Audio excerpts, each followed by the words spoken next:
안녕하십니까. 건강 365 아나운서 이영호입니다.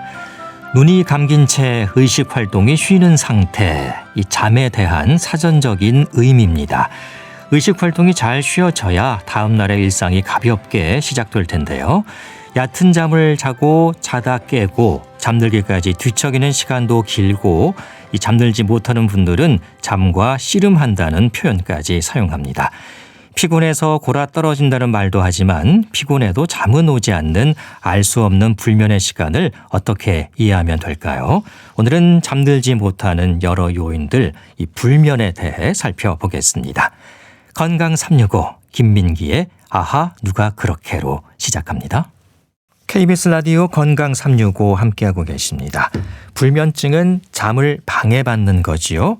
잠자는 시간이 주는 휴식의 상태가 일상의 활력으로 이어져야 할 텐데요. 잠을 잘 못 자는 이유 어디에 있을까요?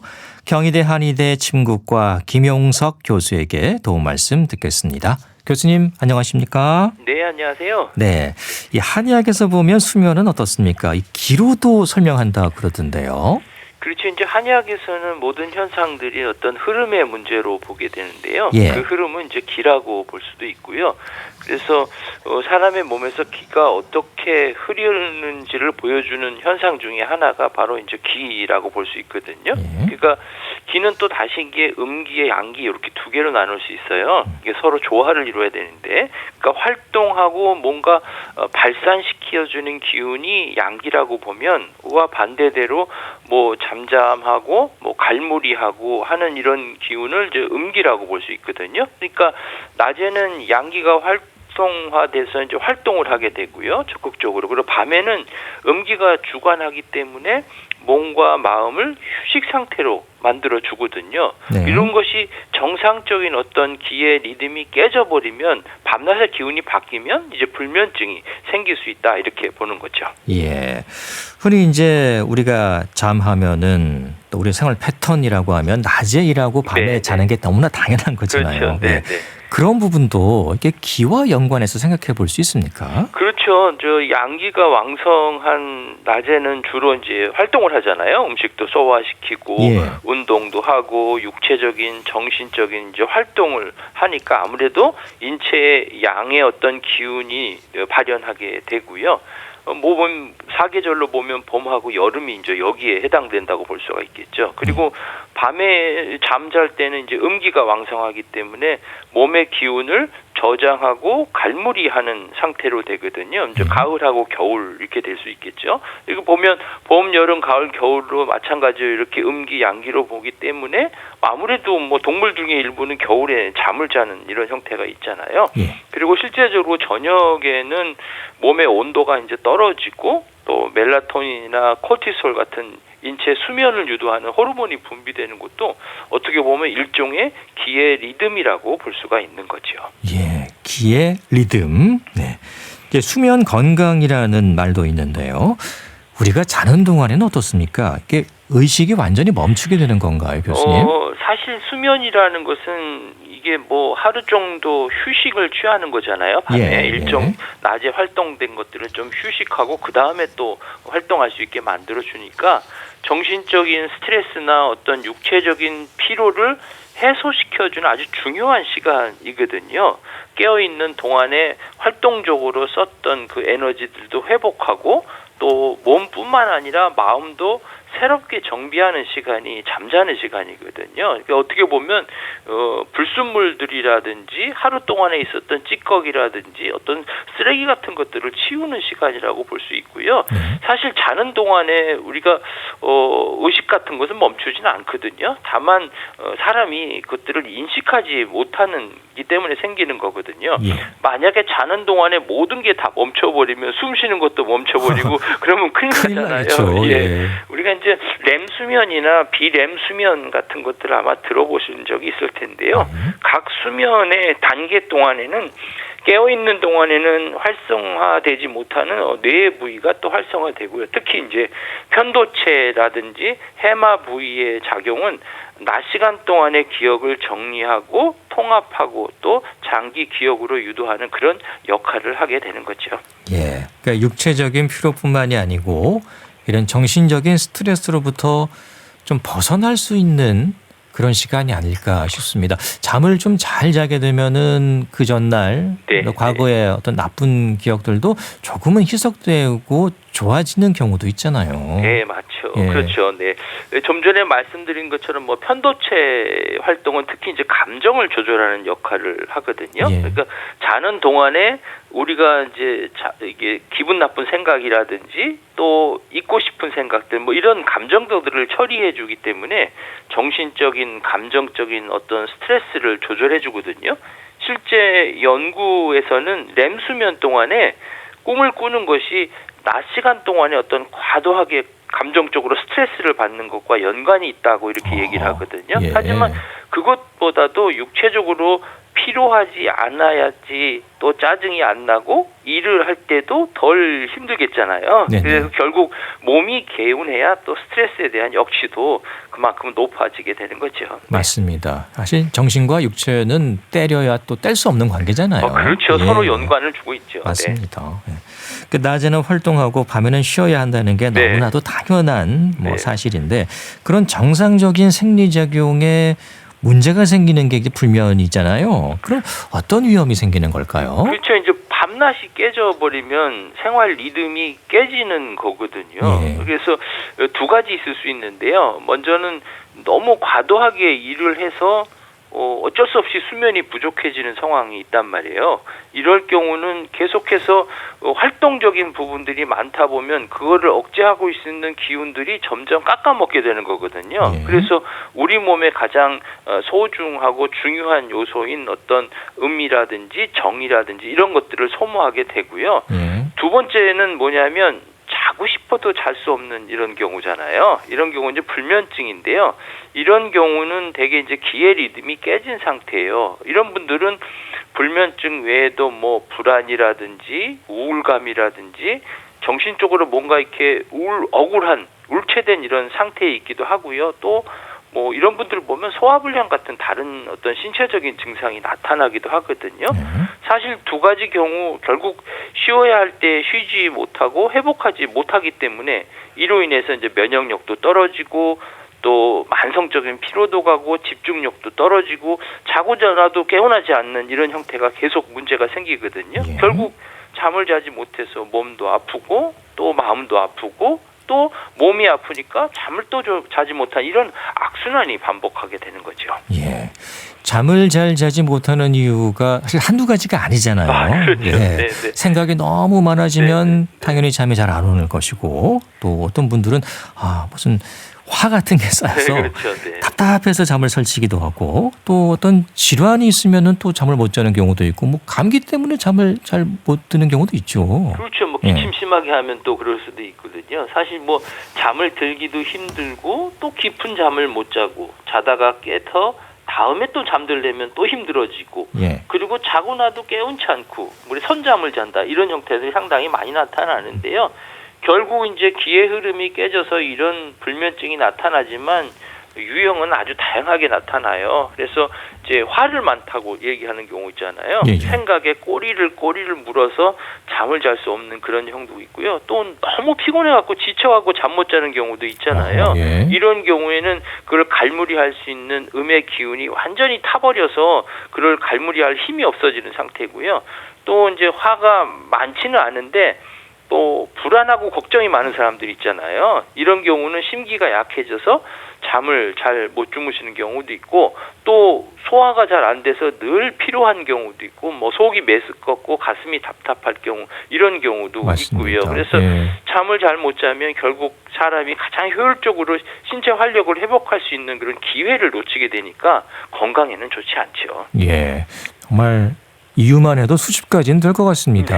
위장장애가 있어도 또 깨는 경우도 있잖아요. 사실 저도 좀 그런 경우가 있는데, 근데 어르신들은 또 이런 말이 있습니다. 노인이 되면 잠이 없어져라고 하시잖아요. 이 나이도 불면의 하나의 위험 요소가 될 수 있습니까? 그렇죠. 이제 어르신들 보면 잠이 없다고 새벽녘에 많이 일어나시잖아요. 그래서 또 나이도 사실은 불면의 위험 요소 중에 하나거든요. 너무 피곤하면 음이 타버려서 갈무리할 힘이 없다고 아까 말씀드렸잖아요. 비슷한 개념이에요. 나이가 들면 건조해지잖아요. 네. 물에 진액들이 많이 빠지고 그리고 진액들이 고갈되고 말라버리니까 이로 인해서 그것들을 열이 막 올라가는 것들은 진액이 요거를 이렇게 뜨지 못하게 만들어줘야 되는데 적셔줘야 되는데 그게 안 되니까 자꾸 가짜열이 올라서 점점 위로 올라서 잠이 잘 오지 않게 되니까 새벽녘에 자꾸 깨고 이런 현상이 생기는 거죠. 예. 불면증으로 이제 병원을 찾는 분들도 적지 않습니다. 네네. 사실 저도 이 불면증을 간간히 겪는데 네네. 주변에 물어보면 이 잠 잘 못 잔다는 분들, 불면증을 겪는 분들이 상당히 많더라고요. 이제 상당히 많고요. 예. 또 앞에 말씀드린 대로 잠들기 힘들다, 자꾸 깬다, 기원하지 않다. 또 꼬리에 꼬리를 물면서 또 불면증이라는 그런 악순환에 빠지는 분들이 상당히 맞습니다. 많거든요. 예. 근데 이제 요즘 보면 아무래도 불면증으로 호소하는 환자들이 점점 늘어난 이유는 밤늦게까지 텔레비전 보시는 분이나 또 요새 핸드폰 있잖아요. 맞습니다. 밤새도록 카톡 소리에 놀래서 이렇게 또 확인하려고 오시는 분도 있고 또 약식하고 야근하는 경우 있잖아요. 이런 경우는 음기를 길러야 될 밤 시간에 이런 일들을 하니까 더욱 활동하니까 더 문제로 생겨서 기의 리듬이 깨지고 그러면 위험성이 더 높아지고 더군다나 이제 우울증이나 불안장애, 불면증이 함께 동반되는 이런 증상들이 나타나게 되는 거죠. 예. 그런데 이런 분들을 다 불면증으로 그렇죠. 진단하는 건 아니죠. 그러면 그렇죠. 우리나라에 불면증 환자 정말 많을 것 같은데 네. 어떤 그 불면증으로 진단되는 기준은 뭘까요? 아무래도 이제 충분하게 수면을 취할 수 있는 어떤 기회나 환경이 있음에도 불구하고 그렇지 못한 경우가 바로 불면증이거든요. 예. 그걸 보면 잠자기 힘든 경우, 다 환경은 좋은데 잠을 못 잔다는 거예요. 인면 장애라는 것이고 또 깊은 잠을 유지하지 못하는 거죠. 요거는 수면 유지 장애라고 볼 수 있고요. 또 예상보다 일찍 깨어나서 다시 잠들기 힘든 이런 조기각성 있는 상태인데 요런 상태가 주 3회 이상 그리고 3개월 이상 지속될 때 이런 경우는 이제 불면증이다 이렇게 얘기를 하는 거죠. 예. 그러니까 어떤 주의 횟수 그리고 또 네네. 기간 이런 것들 다 감안해서 불면증 진단을 내리게 되는 거군요. 환경은 정상적인 환경인데 예. 이유 없이 이제 이런 그렇죠. 생길 때 그런 거죠. 예. 뭐 비정상적인 환경이라면 당연히 불면증이 있을 수밖에 네, 없는 거고요. 예. 그렇다면 이 불면의 종류로 구분되는 원인에 따라서 치료가 진행되겠네요. 그렇죠. 원인에 따라서 적절하게 치료를 해야 되기 때문에 사람마다 불면증이 나타나는 이유가 다르기 때문에 다른 치료 방식을 택해야 되는 것이죠. 그렇다고 수면제 하나만 처방해서는 이 문제가 해결될 수 없는 거죠. 네. 그렇다면은 예를 들어서 가슴이 답답해서 자다 깬다는 말을 하시는 분들, 이런 분들에게는 어떤 치료가 필요할까요? 이런 분들은 예. 대부분 마음속에 화가 있는 분들이에요. 예. 스트레스가 많고 뭔가 억울하게 울체된 기운이 많은 분들이 이런 현상들이 나타나거든요. 그러면 이제 자신이 처하고 있는 어떤 스트레스 상황을 인지하고 그거를 해결하는 게 가장 좋은 방법이에요. 원인적으로 그걸 치료해야 되겠죠. 그러니까 주변 사람들에게 어떻게 보면 자기 마음에 맞는 사람이어야 돼. 그것도 아무나 해서는 안 되고 그렇죠. 자기가 겪고 있는 어려움을 이해하고 또 이해할 수 있는 사람들, 그 사람들에게 자기의 있는 솔직한 마음을 토로하고 그 다음에 조금씩 해결하는 그런 길을 찾는 게 중요하거든요. 예. 그러다 보니까 정말 신뢰할 수 있는 친구에게 수다 떨기도 하고 같이 걸어보고 해를 보고 걷는 이런 활동을 하면 도움이 될 수 있고요. 예. 그리고 한의학적으로는 이제 화를 내려주고 울체된 기운을 풀어주는 그런 약물들을 활용하게 되죠. 예. 좀 어머님들이 이런 경우가 많지 않을까 싶어요. 네, 좀 화병이 화가 많죠. 많으시잖아요. 네, 예. 네. 그때 사실 이제 아버님께 털어놓기는 좀 힘들 수도 있어요. 잘못하면 예. 싸움 나죠. 그 상대 때문에 화가 쌓일 수 네, 있기 네. 때문에 그때는 자녀들이나 친구들한테 그렇죠. 이렇게 툭 터놓고 얘기할 수 있으면 좋을 것 같습니다. 또 약의 도움을 받을 수 있으면 받고요. 네. 예. 또 생각과 고민이 많아서 잠들지 못하는 분들도 있습니다. 걱정이 많은 거죠. 이런 분들은 어떻습니까? 좀 고민을 먼저 해결해야 될까요? 그렇죠. 생각과 고민이 많다는 것은 뭐냐면 조그만 자극에도 내가 예민하게 반응을 보인다는 거거든요. 그러니까 성격적으로 보면 아주 세심하고 소심하고 예민한 성격일 분들이 그런 분들이 많아요. 그래서 이런 분들의 경우에는 걱정의 대상으로부터 조금 시선을 돌리는 거예요. 그리고 그만해도 괜찮다라는 마음을 가지는 게 상당히 중요한 거지요. 그리고 한의학적으로 보면 이제 마음을 안정시키고 기운을 순조롭게 돌게 하는 그런 약물들을 이제 활용을 해서 도움을 받기도 하죠. 예, 그러니까 예민한 성격일 수도 있군요. 예. 그렇죠, 네네. 사실 저도 좀 생각과 고민이 많아서 잠을 잘 못 자는 경우가 있는데 예민해서 그런 것 같습니다. 사실 근데 그 고민한다고 고민이 해결되는 건 이게 아니잖아요. 어려워요. 그래서 예. 네. 자, 이런 상황에서도 그럼 좀 마음을 이렇게 풀어주는 편안함의 방법이 있을지 또 이런 한의학에서 어떤 침 치료가 도움이 될 수 있을런지요? 네, 이런 부분에서 마음을 편안해 주는 게 침 치료가 상당히 도움을 줄 수 있거든요. 예. 침 치료는 뭔가 울체되고 소통이 안 돼서 막힌 기운을 뚫어서 잘 흐르게 해준다는 그런 도움이 돼요. 그래서 실제적으로 침 치료를 받으면 잠이 솔솔 온다는 분도 계시고요. 어떤 분들 이런 분 중에 보면은 뭐 긴장도가 높으신 분들도 있어요. 그래서 그거 좀 낮춰주는 데 상당히 도움을 주고 또 침을 맞으면서 기운이 풀리면서 마음이 편안해지고 잠이 저절로 온다 이렇게 말씀하시는 분도 계신데요. 예. 잠이 안 온다 막 이렇게 얘기하시다가 침 치료 받고 나서 침대에 누워서 코를 드릉드릉 거시는 분도 계세요. 예. 그 한의원이나 이런 병원에서도 그런 분들이 계시겠어요. 침 치료 받으면서 이렇게 주무시는 분들이 있습니까? 그렇죠. 저 코를 드릉드릉 거시는 분은 나갈 예. 때 보면 쑥바퀴 내고 가라고 제가 얘기합니다. 그렇군요. 예. 너무 또 피곤해도 잠이 오지 않잖아요. 그렇죠. 그때는 이제 피로의 원인이 무엇인가 찾아야 할 텐데 어떤 것들이 있을까요? 아무래도 피로하면 육체적인 또는 뭐 정신적인 또 환경적인 요인들이 있을 거잖아요. 예. 뭐 신체적으로 보면 과로하거나 뭐 불규칙한 습관, 또 노화도 일종의 하나이거든요. 나이가 들면 이제 수면의 질이 떨어지기 때문에 생기고요. 정신적으로 뭐 스트레스나 불안이나 우울이나 걱정 이런 것들이 감정적인 요인들이 잠을 잘 못 자게 만들고 또 환경적인 요인들이 상당히 중요해요. 수면 환경이라고 있잖아요. 예. 매트리스라든지 벽에라든지 뭐 여행을 한다든지 이런 환경이 바뀌면 이런 문제가 생기기도 하고요. 또 기타 이제 운동이 부족해도 이런 현상들이 생기거든요. 예. 규칙적으로 운동하면 잠자는 데 도움을 주지만 또 이런 경우도 잠들기 전에 지나치게 과도한 운동은 오히려 수면을 방해할 수 있죠. 예. 그러니까 낮 시간에 적당히 운동을 하는 게 좋겠네요. 밤에 과다하게 운동하면 아무래도 좀 신경이 더 올라가잖아요. 그렇죠. 네. 예.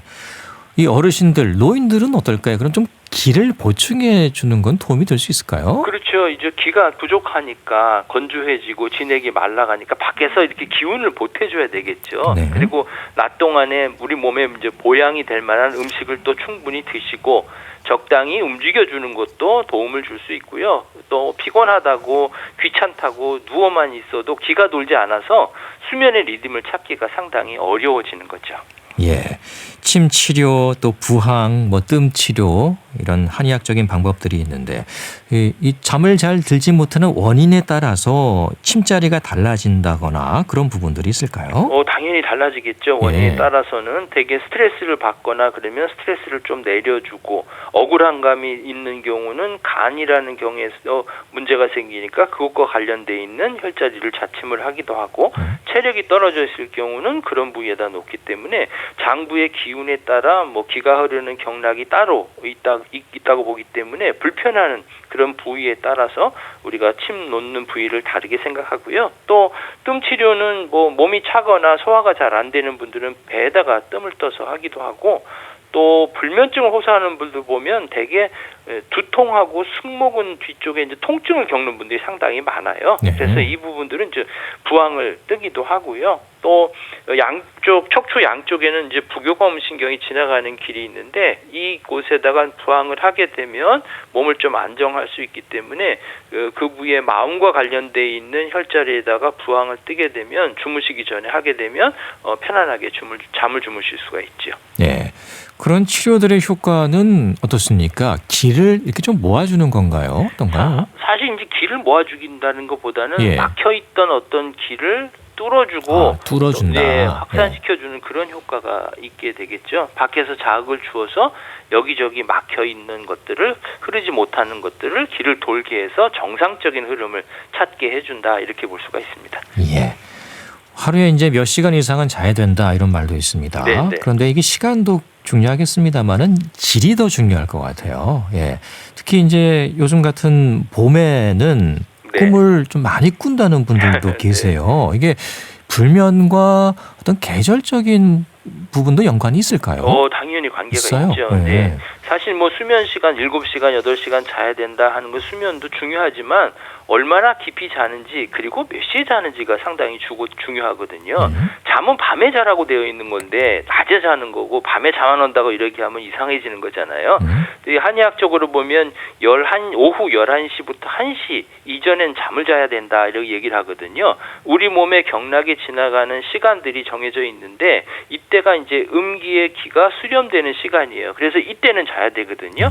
오후 11시부터 1시 그리고 새벽 1시부터 2시에 수면을 유도하는 호르몬이 많이 분출되기 때문에 이때도 깊은 잠에 들어가거든요. 되게 아이들 보면 자면서 키 큰다고 하잖아요. 네. 성장도 마찬가지죠. 그 시간에는 잠을 충분히 잘 수 있어야 되기 때문에 11시부터 1시 이전에 잠을 자야 될 필요는 있고요. 또 계절적으로에 따라서 잠이 들고 일어나는 시간이 다르게 이제 설명을 하고 있어요. 한의학에서는 특히 이제 해가 뜨고 해가 지는 시간에 맞춰서 인간의 몸도 거기에 적응하면서 살아야 되기 때문에 봄에는 늦게 자고 일찍 일어나고 여름에는 늦게 자고 일찍 일어나고 가을에는 일찍 자고 늦게 일어나고 겨울도 마찬가지 일찍 자고 늦게 일어나 이런 말이 있거든요. 예. 계절에 따라서 온도도 변하고 해가 뜨고 지는 시간이 다르기 때문에 이에 따라서 수면 어떤 패턴도 조금씩 달라질 수 있는 거죠. 예.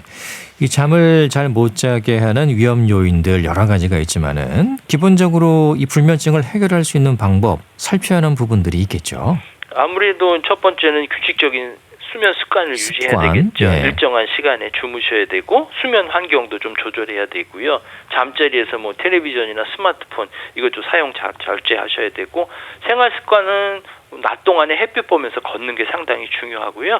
그다음에 카페인이나 뭐 알코올 이런 것 섭취를 또 제한하셔야 되고 심리적으로는 아무래도 스트레스 완화시켜주고 주무시기 전에 수면을 유도해 줄 수 있는 뭐 국화차라든지 대추차라든지 또 라벤더 같은 것들 허브차들을 드시는 게 좋겠고요.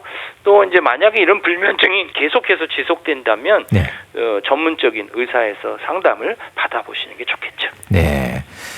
그 이제 스마트폰의 영향은 저희가 뭐 방송 통해서 워낙 많이 말씀을 드려가지고 아마 지금은 다 아실 것 같아요. 네. 잠자기 전에는 좀 멀리 두는 게 좋죠. 당연하지요. 네. 스마트폰 자체가 이제 전자파도 있기 때문에 밝은 빛이 비치면 안 되잖아요. 예. 잠자리 들기 전에는 음기가 있기 때문에 어둡게 하는 게 좋죠. 밝은 빛을 비치게 되면 잠이 자꾸 깨고 또 각성되는 이런 효과가 있기 때문에 그렇죠. 예.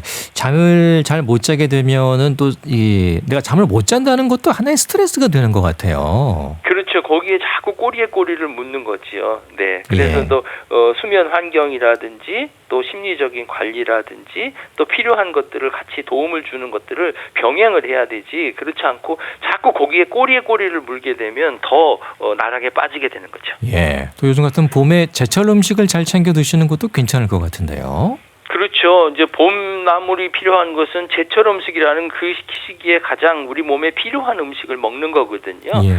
그러니까 제철 음식 외에도 뭐 앞에 말씀드린 국화차라든지 대추차, 몸을 따뜻하게 하고 혈액순환을 좋게 하시는 그 차를 드시면 좋겠고 또 뭐 따뜻한 우유를 주무시기 전에 한 컵 정도 드시는 것도 도움이 되고 예. 뭐 간식으로 뭐 호두나 뭐 바나나든지 뭐 알몬드 같은 것도 드시는 것도 좋고요.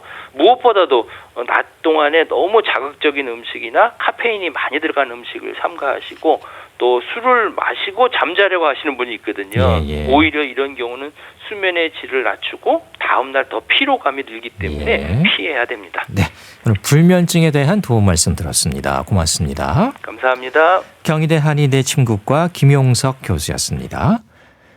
KBS 라디오 건강 365 함께하고 계십니다. 아이유의 밤편지 듣고 계속 이어갑니다.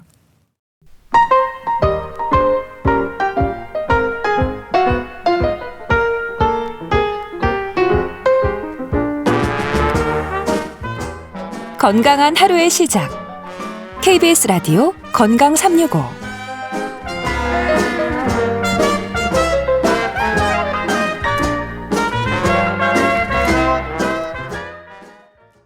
KBS 라디오 건강 365 함께하고 계십니다.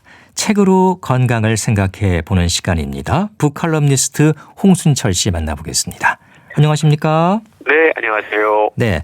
자, 오늘 소개해 주실 책의 제목이 경계선 지능의 선 아이들입니다. 이 경계성 지능을 말하는 것이죠. 자, 그런데 이 경계선상에 있다는 게 어떤 기준인 건지 딱 이렇게 구분해서 얘기하기가 쉽지 않잖아요. 그렇습니다. 예. 우리가 뭐 정상 이야기하고 비정상을 이야기하는데 이걸 어떤 기준으로 구분하는지 참 딱 정하기가 어렵습니다. 예. 뭐 비정상이 아닌 건 다 정상일까? 이런 질문을 받으면 사실 상당히 당황스럽거든요. 그렇죠. 근데 우리가 사는 세상이 실제로 정상, 비정상 또는 좌우 이렇게 두 가지로 구분하기에는 너무 복잡하고 다양하죠. 예. 그래서 최근 들어서 자폐 같은 경우도 장애가 아닌 하나의 스펙트럼으로 바라보고 있는데요. 우리의 정신세계 또는 지적세계는 단 두 가지 범주로 구분하기 상당히 애매한 측면이 있다라는 거죠. 일본의 소아정신과 전문이면서 의학 박사인 미야구치 코지는 이 책을 통해서 경계선 지능에 있는 아동들의 세계를 소개하고 있는데요. 소아정신과 전문의로 또한 대학에서 임상심리학과 정신의학을 가르치는 교수로 책의 저자는 특히 아동들의 인지기능 향상을 위한 다양한 자료들을 개발하고 있다고 그래요. 저자는 경계성 지능 아이들을 우리가 놓친 사각지대의 아이들이다라고 부르고 있습니다. 왜냐하면 이 아이들은 사실 겉으로 보기에는 지적 장애가 아니고 상당히 평범해 보인다고 그래요. 네. 그런데 사실은 정상의 범주에는 한참 부족한 인지 능력을 갖고 있기 때문에 결코 평범하지 않은 아이들이라는 거죠. 근데 너무나 안타까운 사실은 이런 아이들이 생각보다 많이 있음에도 불구하고 그냥 방치되고 있다는 겁니다. 예. 사실 정상과 비정상을 구분하기도 쉽지 않고, 예. 정상이 비정상이 되는 경우도 있고, 비정상이 정상이 되는 경우도 있는데, 아무튼 아이들의 경우, 이 경계선상에 있는 경우, 예. 상당히 아이들을 케어하기가 어렵고 또 방치되고 있다는 게 저자의 얘기군요. 예. 그렇습니다. 이 저자가 일본 소아정신과 의사인데, 예. 그 말 그대로 경계선상에 있어서 자칫 이 무관심이 일어날 수 있다는 그런 의미일까요? 그렇습니다. 2019년에 저자인 미야구치 코지는 케이크를 자르지 못하는 아이들이란 책을 써서 일본 사회를 충격에 빠뜨렸습니다. 예. 저자가 이 경계성 지능, 지적 장애에 대한 문제 의식을 깨닫게 된 건 의료 소년원에서 근무했던 경험 때문이었다고 그래요. 일본의 의료 소년원은 약물 남용이나 정신질환을 앓고 있는 소년들을 수용하면서 교정 교육을 하는 곳인데요. 그곳에서 아이들을 상담하면서 인지 기능이 떨어져서 일상생활에 상당한 어려움을 겪고 있는 아이들이 의외로 많다는 사실을 알게 됐다고 그럽니다. 이 아이들에게 인지기능 테스트의 일환으로 A4 용지에 원을 그리고 나서 아이들에게 이런 질문을 했다고 그래요. 자, 이 원을 케이크라고 생각하세요. 그리고 이 케이크를 3명이 함께 먹는다면 어떻게 자르면 좋을까요? 모두 같은 양을 먹을 수 있게 한번 잘라보세요. 라고 질문했다고 그래요. 예. 보통 이 질문을 받으면 보통 이 원 안에다가 꼭지점을 그리고 이거를 3등분을 이렇게 구분을 하지 않습니까? 네. 그런데 놀랍게도 상당수의 아이들이 이걸 등분하는 방법을 알지 못하더라는 겁니다. 네. 그냥 원을 반만 자르거나 4등분을 하거나 아니면 망설이면서 상당히 어려워하는 걸 발견했다라는 거죠. 이걸 통해서 인지 기능에 문제가 생기면 세상이 상당히 왜곡되어 보일 수 있구나. 그래서 우리가 생각하는 기본적인 상식이 이 아이들에게는 통용되지 않을 수 있구나. 그러니까 원을 3등분하는 것처럼 우리가 생각하기에는 보통 사람이 생각하기에 간단한 문제도 이 아이들은 전혀 방법을 찾지 못하더라는 거죠. 예. 근데 이 아이들에게 산수 계산이나 글을 읽기 하는 것 이것조차도 상당히 어려운 일이 될 수도 있고 이런 아이들은 남의 말을 잘못 받아들일 수 있고 그냥 본인들의 생각나는 대로 행동하기 때문에 예상 밖의 일을 저지를 수 있고 범죄로 이어질 수 있다. 이런 문제의 심각성을 깨달았다고 봅니다. 그렇군요. 그 예전에도 이 케이크를 자르지 못하는 아이들이라는 책을 써서 일본 사회에 큰 반향을 일으킨 적이 있었군요. 그렇습니다. 예. 그러니까 이 아이들의 인지 기능에 관심이 많은 건데 이 책에서는 어떤 특징적인 부분들을 살펴볼 수 있을까요? 예, 이번 책을 통해서 저자는 경계성 지능을 가진 아이들이 어떠한 어려움을 겪게 되는가, 그리고 우리 사회가 이 아이들을 어떻게 케어해야 되는가에 집중하고 있는데요. 예. 지능지수, 보통 IQ가 70에서 85에 속하는 아이들. 근데 이 아이들은 지적 장애도 아니고 또 평균 지능도 아니라는 겁니다.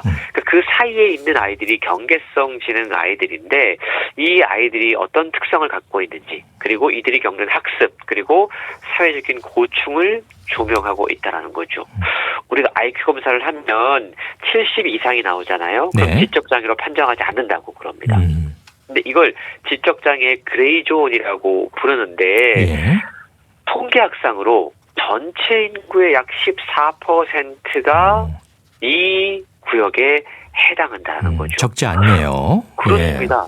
20명 가운데 3명가량이 경계성 지능에 속해 있다는 건데요. 근데 이런 아이들은 성인이 되어도 대략 중학교 3학년 정도에 해당하는 지적 능력을 갖게 된다는 겁니다. 그러니까 이런 부류는 장애까지는 아니기 때문에 어떤 행정 지원의 대상에 들어가지 못해요. 네. 근데 실제로 이 경계성 지능 아이들이 학업과 일상생활에서 간신히 어떤 정상 범주, 우리가 정상이라고 구분해 놓은 그 범주 안에 속해 있기 때문에 지원을 받지 못하거나 아니면 받지 못하는 경우가 너무나 많이 있다라는 거죠. 네. 지적 장애로 분류되지 않기 때문에 교육과 돌봄의 사각지대에 놓이게 되고 그냥 문제야 또는 성적 부진아 취급을 받게 된다라는 겁니다. 그래서 책은 부모, 교사, 복지사 등 아이들과 함께하는 어른들이 이 경계성 지능의 아이들의 상태를 잘 판단하고 어려움을 조기에 발견하고 적절히 지원하는 것이 중요하다라고 이야기하고 있는데요.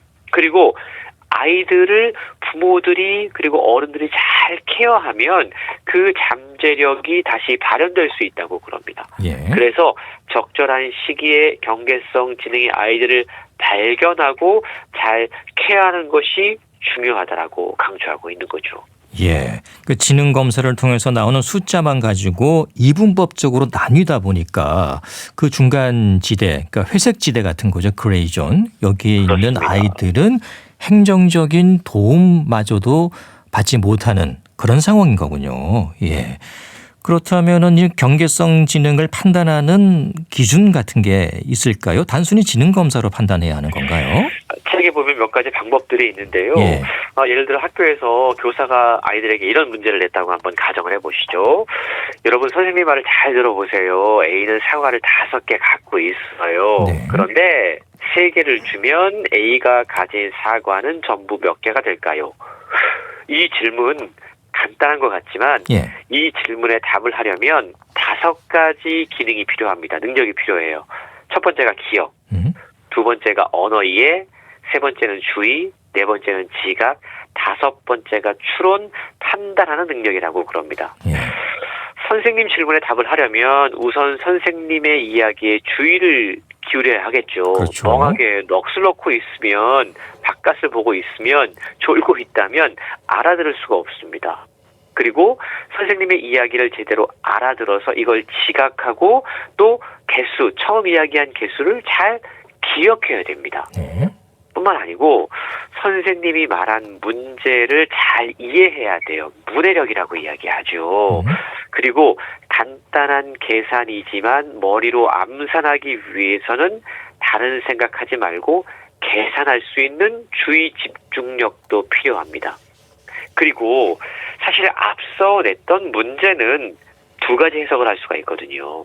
예를 들어서 사과를 5개 갖고 있는데 누가 사과를 3개 주는가, 아니면 사과를 5개 갖고 있는데 내가 누구에게 사과를 주는가, 두 가지 생각을 할 수 있다는 거죠. 예. 선생님의 질문을 추론하고 판단할 수 있는 능력이 있어야 이 질문에 답변을 할 수 있다는 겁니다. 그래서 간단한 질문인 것처럼 보이지만 기억, 언어 이해, 주의, 지각, 추론, 판단하는 능력 5가지 인지 기능 가운데 하나라도 문제가 생기면 이 문제를 풀 수 없다라는 건데, 실제로 저자가 학교 현장에서 이런 질문을 던지면 이 문제를 풀지 못하는 친구들이 상당히 많이 있다고 그래요. 예.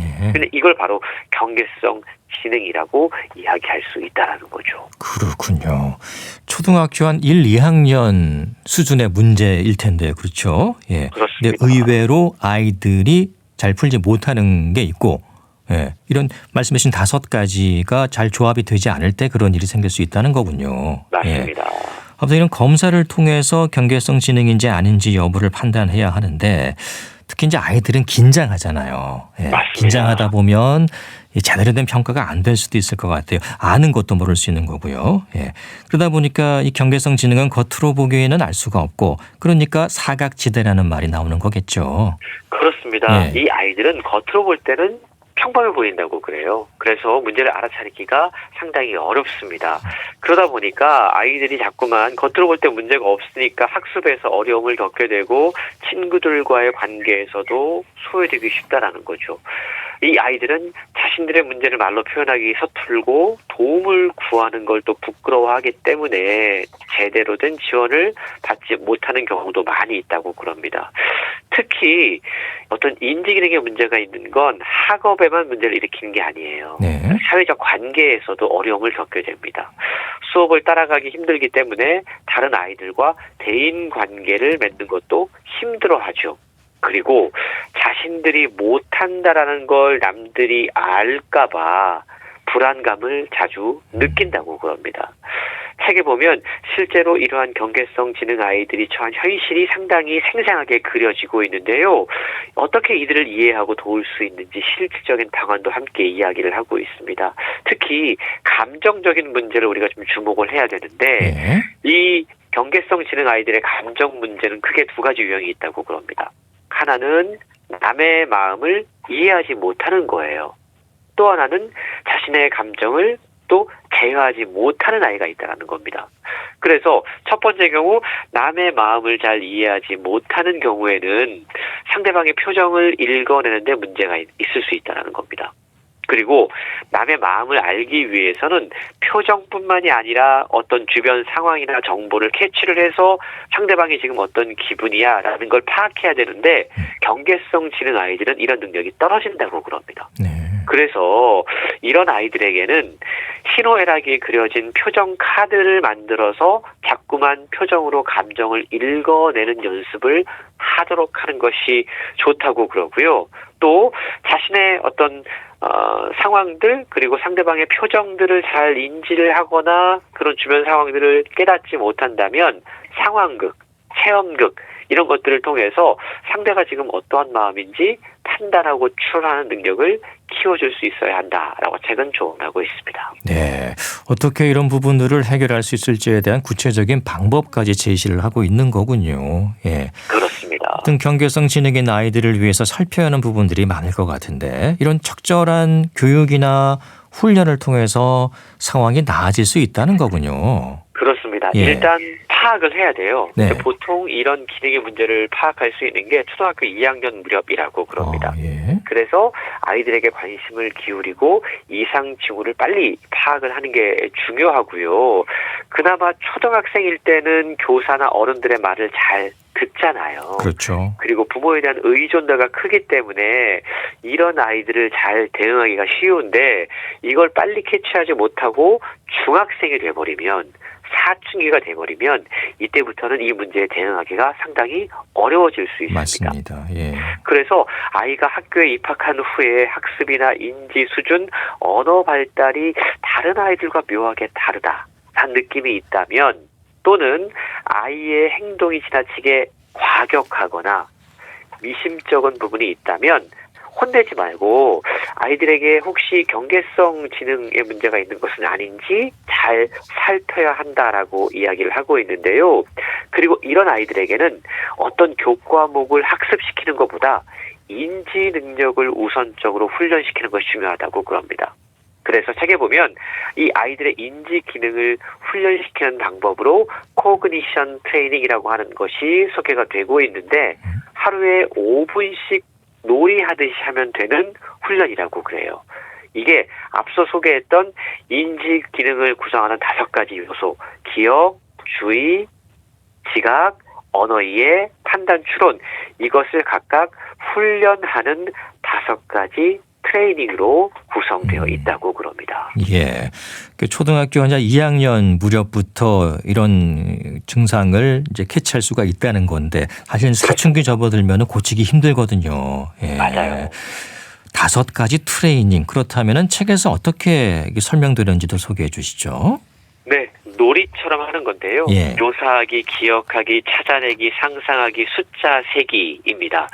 묘사하기는 기초적인 시각 인지력을 다질 수 있게 하는 점들을 쭉 이어놓고 예. 요걸 똑같이 보고 따라 그리도록 하는 겁니다. 점을 이으면서 따라도록 하는 거죠. 기억하기는 몇 가지 미션을 주고 문장을 듣게 한 뒤에 특정 단어들을 기억하게 하는 겁니다. 찾아내기 훈련은 같은 그림을 찾아내기, 우리 숨은 그림 찾기처럼 그런 훈련이라고 할 수 있고요. 상상하기는 어떤 도형을 주고 3D 화면 같은 것들을 각각의 위치에서 여러 위치에서 봤을 때 이게 어떤 모습일지를 상상하면서 그려보도록 하는 겁니다. 네. 숫자 세기는 여러 과일들을 함께 배치해놓고 이 가운데 사과를 찾아서 몇 개인지 세봐라. 이런 훈련을 하는 건데요. 저자는 경계성 지능을 가진 아이들을 이런 훈련을 통해서 자신감을 되찾도록 할 수 있다. 그렇게 하면 학교와 가정에서 보다 긍정적인 경험들을 늘릴 수 있고 이것을 돕는 것이 바로 교사와 어른의 역할이다라는 점을 여러 차례 강조하고 있는데요.